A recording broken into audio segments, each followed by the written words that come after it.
বেতন নিয়ে জাহাজ মাস্টারের সাথে ব্যক্তিগত বিরোধ ও ক্ষোভ থেকে চাঁদপুরে 7 মার্ডার দাবি র্যাবের হত্যায় অভিযুক্ত আকাশ মণ্ডল গ্রেপ্তার। সে আমাদেরকে জানায় সে নিজে রান্নাঘরে প্রবেশ করে এবং 3 পাতা ঘুমের ওষুধ ওই তরকারির সাথে মিশ্রিত করে।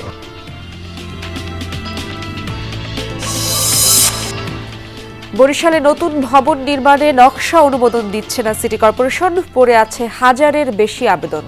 নীতিমালা নিয়ে পাল্টাপাল্টি বক্তব্য।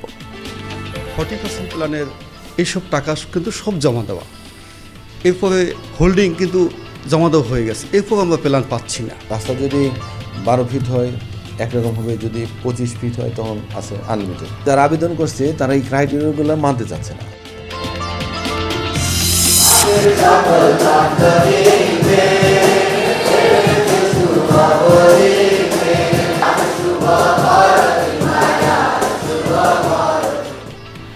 প্রার্থনা আর যিশুর স্তুতি বন্দনায় উদযাপিত হচ্ছে খ্রিস্ট ধর্মাবলম্বীদের প্রধান ধর্মীয় উৎসব বড়দিন। দেশ ও জাতির কল্যাণ কামনা। সকল দেশে যেন খ্রিস্টের যে শান্তি সেটা যেন ছড়িয়ে যায়। যে সমস্ত জায়গাতে যুদ্ধ চলছে, অরাজকতা চলছে, সেখানে যেন শান্তি বিরাজ করে। চাঁদপুরে মেঘনা নদীতে জাহাজে 7 জন খুনের ঘটনায় রহস্য উদ্ঘাটনের দাবি করেছে র্যাব। দুপুরে কুমিল্লায় ব্রিফিংয়ে র্যাব 11 জানায় বেতন ভাতা নিয়ে জাহাজ মাস্টারের সাথে ব্যক্তিগত বিরোধ ও ক্ষোভ থেকে 7 জনকে হত্যা করা হয়। এই হত্যায় এককভাবে জড়িত আকাশ মণ্ডলকে বাগেরহাটের চিতলমারি থেকে গ্রেফতার করা হয়েছে। রাতের খাবারের সাথে ঘুমের ওষুধ মিশিয়ে জাহাজের নাবিক শ্রমিকদের খাওয়ায় আসামি আকাশ মণ্ডল ওরফে ইরফান। প্রথমে জাহাজের মাস্টারকে হত্যার পর বাকিদেরকেও চাইনিজ কুড়াল দিয়ে কুপিয়ে হত্যা করে সে। এরপর নিজেই জাহাজ চালিয়ে হাইমচরে নিয়ে আসে। হত্যার ঘটনায় মঙ্গলবার রাতে মামলা করেছে জাহাজের মালিকপক্ষ। হাইমচর থানায় দায়ের মামলায় খুন ও ডাকাতির অভিযোগ এনে 8 থেকে 10 জনকে অজ্ঞাত আসামি করা হয়। চাঁদপুর সদরের হরিণাঘাট নৌ পুলিশ ফাঁড়ির ইনচার্জকে মামলা তদন্তের দায়িত্ব দেওয়া হয়েছে। চাঞ্চল্যকর এই ঘটনা তদন্তে শিল্প মন্ত্রণালয়, জেলা প্রশাসন, কোস্টগার্ড, জেলা ও নৌ পুলিশের সমন্বয়ে আলাদা 3টি তদন্ত কমিটি গঠন করা হয়েছে। সে গত 8 মাস যাবৎ এই জাহাজে কর্মরত রয়েছে। জাহাজের মাস্টার কর্মচারীদেরকে বেতন ভাতা ও বিভিন্ন সুযোগ সুবিধা প্রদান থেকে বিভিন্ন সময় বিরত থাকে। রাতের খাবারের তরকারিতে এই গ্রেফতারকৃত আসামি সে আমাদেরকে জানায় সে নিজে রান্নাঘরে প্রবেশ করে এবং 3 পাতা ঘুমের ওষুধ ওই তরকারির সাথে মিশ্রিত করে। জাহাজের মাস্টারকে তার কেবিনের ভিতরে গিয়ে একটি চাইনিজ কুড়াল দিয়ে কুপিয়ে হত্যা করে। বাকি সদস্যদের ক্রমান্বয়ে কুপিয়ে হত্যা করে। দর্শক, চাঞ্চল্যকর এই হত্যাকাণ্ডের বিষয়ে আরো জানবো। চাঁদপুর থেকে যুক্ত হচ্ছেন আমার সহকর্মী কাদের পলাশ। ক্রাইম সিনে এখন কি চলছে, বিস্তারিত সর্বশেষ কি তথ্য রয়েছে আপনার কাছে? আমি আছি এখন আল বাখিরা লঞ্চটিতে, জাহাজটিতে। এখানে মূলত সিআইডি ইতিমধ্যে তদন্ত করছে। আমরা দেখছি এখানে তারা আসছেন এবং বিভিন্ন তথ্য উপাত্ত সংগ্রহ করছেন। আর ইতিমধ্যে এই 7 মার্ডারের যেই মূল রহস্য সেটা কিন্তু উদ্ঘাটন হয়ে গেছে। আমরা দেখেছি যে র্যাব 11 তরফ থেকে বলা হচ্ছে যে আকাশ মণ্ডল নামে যাকে গ্রেফতার করা হয়েছে সে একাই এই 7টি মার্ডার করেছে।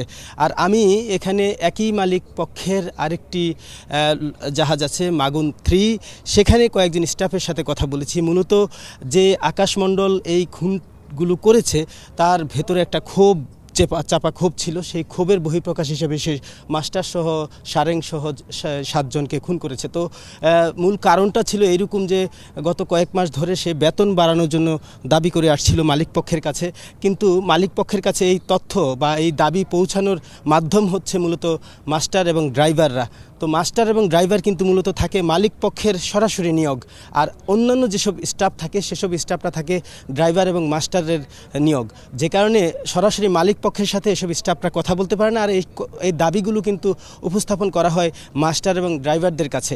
তারা যখন মালিক পক্ষের সাথে উপস্থাপন করেনি এবং এই তার দাবি অর্থাৎ বেতন বৃদ্ধির বিষয়টি যখন উপরে উপস্থাপন করেনি, তখন তার মনে এক প্রকার ক্ষোভ জন্মায়। আর সেই ক্ষোভের বহিঃপ্রকাশ হিসেবেই এই কাণ্ড ঘটিয়েছে বলে মত প্রকাশ করছে অন্যান্য যে জাহাজ আছে সেসব জাহাজের স্টাফরা। তো আমরা দেখছি যে আজকে এখন ঠিক এই মুহূর্তে সিআইডি চাঁদপুরের এই আল বাখেরা জাহাজটিতে তদন্ত করছে এবং হয়তোবা আর কোনো বিশেষ কোনো তথ্য আছে কিনা সেই বিষয়গুলো তারা দেখছে। আরও গভীরে যদি কোনো কিছু থাকে সেই বিষয়টি কিন্তু তদন্ত করছে।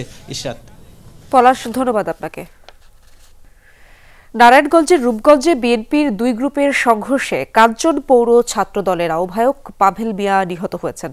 গতরাতে উপজেলার কাঞ্চন পৌরসভার চণ্ডীতলা মন্দিরের সামনে এই ঘটনা ঘটে। প্রত্যক্ষদর্শীরা জানায়, রাতে কাঞ্চন পৌরসভার ৬ নং ওয়ার্ড বিএনপির সাধারণ সম্পাদক বায়েজিদ ও পৌর স্বেচ্ছাসেবক দলের সদস্য সচিব আমিনুল ইসলাম গ্রুপের সংঘর্ষ হয়। এ সময় পাভেল দুপক্ষের সংঘর্ষের থামাতে গেলে পূর্বশত্রুতার জেরে তার উপরও হামলা করে বায়েজিদ গ্রুপের লোকজন। এলোপাতাড়ি পিটিয়ে গুরুতর আহত করে তাকে। পরে স্থানীয়রা উদ্ধার করে হাসপাতালে নিলে পাভেলকে মৃত ঘোষণা করেন চিকিৎসক। আগুনে পুড়ল গাজীপুর কোনাবাড়ির নীলনগরের দুটি কলোনির ৭টি ঘর। গতরাত 12:30টায় কলোনির একটি বাসা থেকে আগুনের সূত্রপাত হয়। মুহূর্তেই তা আশপাশের ঘর ও পাশের কলোনিতে ছড়ায়। খবর পেয়ে ফায়ার সার্ভিসের 4টি ইউনিট পৌঁছায় ঘটনাস্থলে। 2 ঘন্টার চেষ্টায় আগুন নিয়ন্ত্রণে আনে, কিন্তু ততক্ষণে পুড়ে ছাই বাসাবাড়ির সব মালামাল। তবে কেউ হতাহত হয়নি। প্রাথমিকভাবে ফায়ার সার্ভিসের ধারণা বৈদ্যুতিক শর্ট সার্কিট থেকেই আগুনের সূত্রপাত।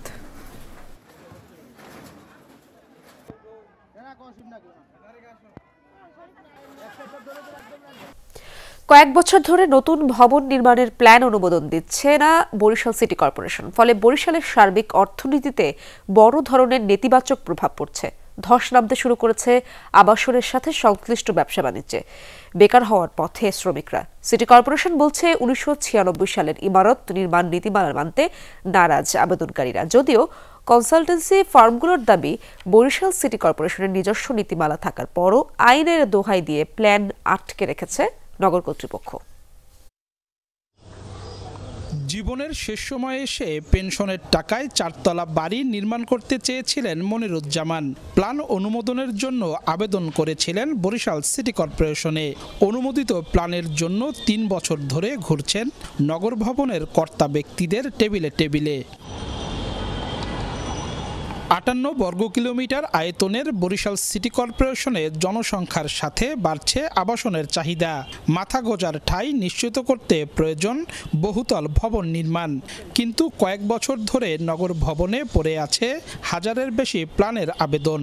আমি সিটি কর্পোরেশনে আমার সমস্ত কাগজপত্র প্ল্যান জমা দিচ্ছি, কিন্তু সিটি কর্পোরেশন অদ্যাবধি এখন তো 2 বছর হয়ে গেছে, আমার সে প্ল্যান এখন পর্যন্ত পাস করে না। 5-6 বছর আগে যখন বাড়ি করতে চেয়েছি আমি, তখন যদি যে লোনটা পেতাম, এখন সেই লোনটা আমি পাবো না, ব্যাংক আমাকে সেই লোন দিবে না। 1200 অধিক প্ল্যান জমা আছে এবং এখানে প্রায় 40% প্ল্যানের এইসব টাকা কিন্তু সব জমা দেওয়া। এরপরে হোল্ডিং কিন্তু জমা দেওয়া হয়ে গেছে, এরপর আমরা প্ল্যান পাচ্ছি না। প্রধান নির্বাহী বলছেন, ইমারত নির্মাণ নীতিমালা 1996-এর আলোকে ভবনের প্ল্যান অনুমোদন দিয়ে থাকেন তারা, কিন্তু আবেদনের ক্ষেত্রে এই নীতিমালা মানা হচ্ছে না। রাস্তা যদি 12 ফিট হয় একরকম হবে, যদি 25 ফিট হয় তখন আছে আনলিমিটেড, এরকম আমাদের ক্রাইটেরিয়া আছে। এখন যারা আবেদন করছে তারা এই ক্রাইটেরিয়াগুলো মানতে চাচ্ছে না। আবেদনকারী ও পরামর্শক প্রতিষ্ঠানগুলোর অভিযোগ, 1996-এর নীতিমালা সংযোজন বিয়োজন করে 2020 সালে নিজস্ব নীতিমালা প্রণয়ন করে সিটি কর্পোরেশন। প্ল্যানের বিপরীতে 2020-এর নীতিমালা অনুযায়ী নির্ধারিত ফি জমা নিচ্ছে নগর কর্তৃপক্ষ, কিন্তু অনুমোদনের বেলায় 1996-এর নীতিমালার দোহাই দেয়া হচ্ছে। হঠাৎ করে এসে এই বর্তমান যারা আছেন তারা আবার এখানে ব্যাগে চলে গেছেন, ব্যাগে গিয়ে এখন আমাদের এই প্ল্যানটাকে একদম থামিয়ে দিয়ে রেখেছেন। বিনা হ্যাসেলে যদি প্ল্যানগুলো অনুমোদন দেয়া হয়, তাহলে যেভাবে আবাসন শিল্পের আসলে উৎসাহ বাড়বে। এদিকে প্ল্যান অনুমোদন বন্ধ থাকায় হুমকির মুখে বরিশালের অর্থনীতি, ঝুঁকিতে আবাসন ব্যবসা। ইট, বালু, রড, সিমেন্ট সহ সংশ্লিষ্ট ব্যবসায় মন্দাভাব, কাজ হারানোর শঙ্কায় নির্মাণ সংশ্লিষ্ট শ্রমিকরা। বর্তমানে কাজের অবস্থা একবারে খারাপ, যেমন একদিন করলে 4-5 দিন বসে থাকা লাগে। আমরা এই একটা কাজ করতেছি অনেক দিন যাবত, আমাদের কাজবাজ এইটার পরে তো আমাদের কাজবাজের কি অবস্থা হাল হইবে আমরা নিজেও বলতে পারিনি। যদি এইভাবে প্ল্যান পাস না হয় তাহলে আমাদের মতো নিম্ন শ্রেণীর মানুষ যারা আছে, শ্রমিক যারা আছে, এখন চলতে একটু কষ্টই হবে। কমিটমেন্ট আমার নষ্ট হলো গ্রাহকদের সাথে, আমি প্রতারক হিসেবে চিহ্নিত হলাম তার কাছে যে না, এই ভদ্রলোকের কথা কাছে কোনো মিল নেই, উনি যে কমিটমেন্ট দিয়ে চুক্তি করছে চুক্তি অনুযায়ী সে কাজ করতে পারতেছে না। সিটি কর্পোরেশনের প্ল্যান বন্ধ থাকে, সো যেহেতু আমরা রিলেটেড, সো আমাদের অবশ্যই ইফেক্ট পড়ে এবং আমরা 100% র মেটেরিয়ালস ইম্পোর্ট করি, যেটা আমাদেরকে 3 মাস ব্যাকে প্ল্যান করে আনতে হয়। কোটি কোটি টাকা বিনিয়োগ করেছি, ব্যাংকের লোন আছে, স্টাফ পেমেন্ট আছে, এখন রীতিমতো এটা একটা ঝুঁকির মধ্যে পড়ে গেছে। বরিশালে আবাসন খাতে প্রতি বছর 2,500 কোটি টাকা লেনদেন হয় বলে জানিয়েছেন ব্যবসায়ীরা। অন্যান্য সিটি কর্পোরেশনের তুলনায় অর্থনৈতিকভাবে অসচ্ছল বরিশাল সিটি কর্পোরেশন। এই সিটির আয়ের অন্যতম উৎস হোল্ডিং ট্যাক্স। নতুন নতুন ভবন নির্মাণ হলে হোল্ডিং ট্যাক্স বাড়বে, তবে সেই আয়ের পথ রহস্যজনক কারণে বন্ধ করে রেখেছে নগর কর্তৃপক্ষ। কাউসার হোসেন, যমুনা নিউজ, বরিশাল। নানা আয়োজনে সারা দেশে উদযাপিত হচ্ছে খ্রিস্ট ধর্মাবলম্বীদের সবচেয়ে বড় ধর্মীয় উৎসব বড়দিন। বিশেষ প্রার্থনার মধ্য দিয়ে বিভিন্ন জেলায় গির্জাগুলোয় বড়দিনের সূচনা হয়। দেশের মঙ্গল ও সমৃদ্ধি কামনা করেন যীশু খ্রিস্টের ভক্তরা। আত্মশুদ্ধির মধ্য দিয়ে নতুন বছরের সুখ শান্তির প্রত্যাশা করে সকলে। প্রার্থনার পর ধর্মীয় সঙ্গীত পরিবেশন করেন ভক্তরা। একে অপরের সঙ্গে কুশলাদি বিনিময় সহ নানা আনুষ্ঠানিকতা সম্পন্ন হয়।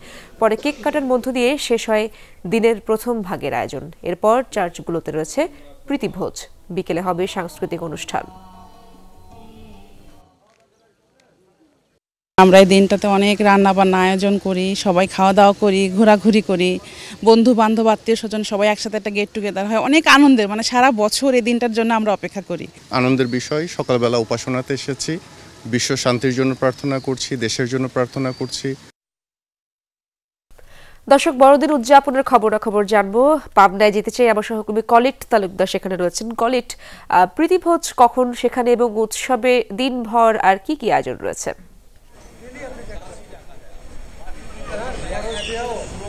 ইশরাত, আসলে সকাল 9টায় আমি রয়েছি পাবনা ব্যাপটিস্ট চার্চ প্রাঙ্গণে। সকাল 9টায় এখানে বিশেষ প্রার্থনা, বড়দিনের যে বিশেষ প্রার্থনা সেটি অনুষ্ঠিত হয়।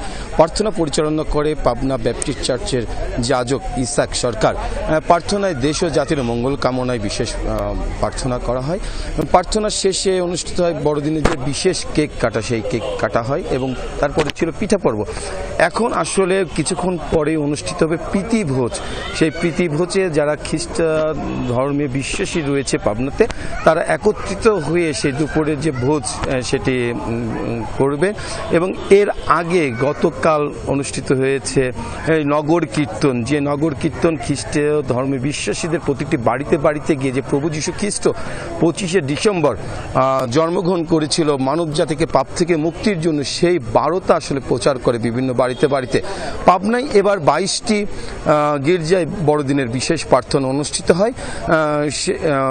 সবগুলো চার্চেই আসলে নিরাপত্তা ব্যবস্থা প্রশাসনের পক্ষ থেকে ব্যাপক নিরাপত্তা ব্যবস্থা নেওয়া হয়েছে। এবং এই পাবনা ব্যাপটিস্ট চার্চে প্রীতিভোজ অনুষ্ঠিত হবার পরে বিকালে রয়েছে মনোজ্ঞ সাংস্কৃতিক অনুষ্ঠান। সেই সাংস্কৃতিক অনুষ্ঠানে এখানকার যারা স্থানীয় শিল্পী রয়েছেন তারা গান সহ ধর্মীয় বিভিন্ন সঙ্গীত পরিবেশন করবে। এছাড়াও 31 তারিখ বৎস বরণ এবং বৎস বিদায়ের মধ্য দিয়ে বড়দিনের যে উৎসব 6 দিন ব্যাপী পাবনা ব্যাপটিস্ট চার্চ গ্রহণ করেছিল, সেই উৎসবের সমাপনী ঘটবে। এবং এই উৎসবটি শুরু হয় 20 তারিখে বর্ণাঢ্য শোভাযাত্রার মধ্য দিয়ে। সেই শোভাযাত্রার মধ্য দিয়ে যে প্রভু যীশু খ্রিস্ট এই মানব জাতিকে পাপ থেকে মুক্তির জন্য যে এই দিন জন্মগ্রহণ করেছিল, সেটি জানান দিতে আসলে পাবনা শহরে বর্ণাঢ্য শোভাযাত্রা হয়। আসলে আমি যদি বলি, যে পাবনা ব্যাপটিস্ট চার্চ খ্রিস্টান পল্লী রয়েছে, এই খ্রিস্টান পল্লীতে বিভিন্ন জায়গা থেকে যাদের আত্মীয় স্বজন পাবনার বাইরে থাকে কর্মক্ষেত্রে, তারাও ইতিমধ্যে এসেছে। আবার অনেকে এখান থেকে তার আত্মীয় স্বজনের বাড়িতে আসলে বড়দিন করতে গেছে। এইভাবেই আসলে বড়দিনটি উদযাপন হচ্ছে ব্যাপক উৎসাহ উদ্দীপনার মধ্য দিয়ে। এইভাবে পাবনা, শুধু পাবনা ব্যাপটিস্ট চার্চ নয়, পাবনায় যেগুলো 22টি গির্জা রয়েছে সবগুলোতেই বড়দিনের যে উৎসব সেটি চলছে। ধন্যবাদ আপনাকে কলিট।